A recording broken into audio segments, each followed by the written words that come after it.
అధికారంలో రాకముందు ఏ విధంగా ప్రజల్ని మోసం చేస్తాడు, అధికారంలోకి వచ్చాక ఎలా వెన్నుపోటు పొడుస్తాడో ప్రజలకి బాగా తెలుసు. అయినా ప్రతిసారి ఆయన అబద్ధాలకి మోసపోతూనే ఉన్నారు. కనీసం ఇప్పటికైనా ప్రజలు మేల్కొనాలి అంటే వైఎస్ఆర్సీపీ నాయకులు ప్రతి ఇంటికి వెళ్ళాలి. ఇటు మున్సిపాలిటీలో వార్డ్స్ లో, అలా విలేజ్ లో పంచాయతీల వైపుగా వెళ్ళి వారు ఎన్నికల ముందు ఏం చెప్పారు, ఎన్నికలైన తర్వాత ఏమైనా చేశారా లేదా మోసం చేశారా అనేది వాళ్ళందరికీ కూడా తెలియజేసి చైతన్యపరచాల్సిన బాధ్యత ఉంది. ఎందుకంటే మనం అనుకున్నాం జగనన్న ప్రతి ఇంటిలో ఎంతమంది పేదవాళ్ళు, ఎంతమంది వెల్ఫేర్ స్కీమ్స్ కి అర్హులున్నారో కులం మతం పార్టీ చూడకుండా అందరికీ చేశాం కాబట్టి అందరూ మనకు ఓటే వేస్తారు అనుకున్నాం.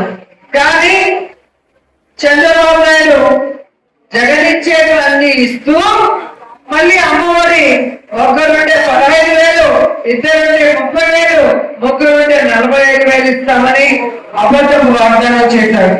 ఇంకా 18 సంవత్సరాలు దాటిన మహిళ ఎంతమంది ఉంటే అంతమందికి మళ్ళీ డబ్బులు ఇస్తారు 1,500 చెప్పడం జరిగింది. అలాగే రైతు భరోసా 20,000 అన్నదాత సుఖీభావ అన్న పేరుతో ఇస్తానని చెప్పడం జరిగింది. ఇలా ఎన్నో 143 వాగ్దానాలని మేనిఫెస్టోలో పొందుపరచడం జరిగింది. సూపర్ 6 లో అయితే ఆడవాళ్ళకి మరి రాష్ట్రం అంతా ఆనందంగా ఫ్రీగా తిరగచ్చు అని ఈ పెద్ద మనిషే పబ్లిక్ మీటింగ్ లో పబ్లిక్ గా అబద్ధం చెప్పారు. ఈ రోజు ఏమంటారు, భయం వేస్తుంది, ఎలా చేయాలో తెలియటం లేదు, ఖజానాలో డబ్బు లేదు అంటాడు.